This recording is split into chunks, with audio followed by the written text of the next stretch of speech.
were so scripted out, and it was basically nothing but her putting her foot in somebody's throat against the corner, and then doing this stupid ass sable bomb that the other person was actually doing anyway. That's all she could do. She couldn't bump. She couldn't actually work a match or work spots. We never saw her run the ropes. Did you ever? No. Never ran the ropes at all. She can't talk. I mean, worst thing ever do was let her open her mouth, because not only is her voice really weird, but she just can't. She's like a robot. So for as far as merit in this business, she does not deserve to get in. Because seriously, what did she do? She didn't do anything. She looked pretty, and they just gave stuff to her because she looked pretty. That's all it was. It's not like her talent got her, anywhere, because she had no talent, but looking good. Honestly, if you look at everything she's done, was she ever really any good at it besides just standing there? I mean, same thing with, I love Liz, God bless her. We got along really well in WCW. I was in Puerto Rico when I found out she died, and I was crying. She's such a sweet lady, but what did she do besides stand there and look pretty? Everybody had the sympathy because it was like, oh, the poor little damsel in distress. But did she ever act like the damsel in distress? No, she had the same expression on her face all the time. She never spoke. She never did photo shoots, and I mean, she just was a valet. There's a difference between valets and managers. She was a valet. I'm a manager. Like when people call me a valet, I'm like, don't call me that. A lot more than that. But see, Liz too. I mean, maybe she'll get in one day. But as far as for her accomplishments and talent, what did she do to show talent? Nothing. What did Sable do? Nothing. China, I don't think they ever will, because now she's taking it in the butt from the 12 guys on video. I don't think they'll do that.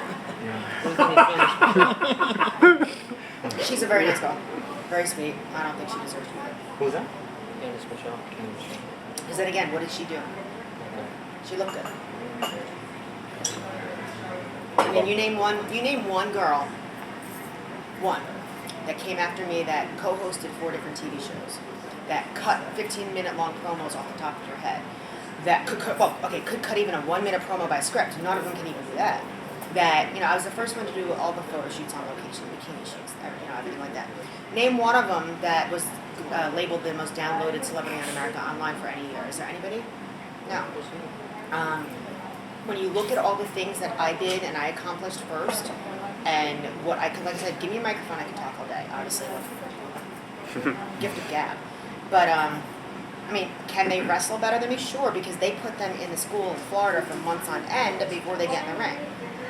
If they had no experience, get it and just throw them in the ring, they'll be doing a lot less than I did in the ring, and I didn't have any training. So they make sure they learn all this stuff, and they teach them what they want them to do in the ring. It's not like they teach them everything under the sun, and then they put together their own matches. They're taught what to do in that ring, spot by spot by spot. So when I went into Madison Square Garden when I was 2 weeks before the Hall of Fame. They wanted me to come in and referee a girls' tag match. I said, sure. It was my first time in the Garden in 11 years. It was so cool. But I'm in the back, and it was Eve and Kelly against the Bellas. And we're back there just going over the match, and I'm just getting my cues for anything I have to do. And it was literally trained spots that they were taught of what to do, just all slammed together. So it's not like they had to think creatively and design a match. It was just all stuff that fit Finley. Basically, this is what you do after this and this and this. It's almost like back in the days of back in the 70s and the 80s, when girls' matches would be on, especially with Velvet McIntyre and Moolah and everything like that, they had numbers. And Heidi Lee Morgan, they would call things spot number 1, spot number 2, spot number 3. Every kind of a spot had a number. So they would just go out there and they say number 1, and they knew what to do. They knew it, whatever minute-long spot it was. Then they'd say number 3, and they knew what to do. It's kind of like what they do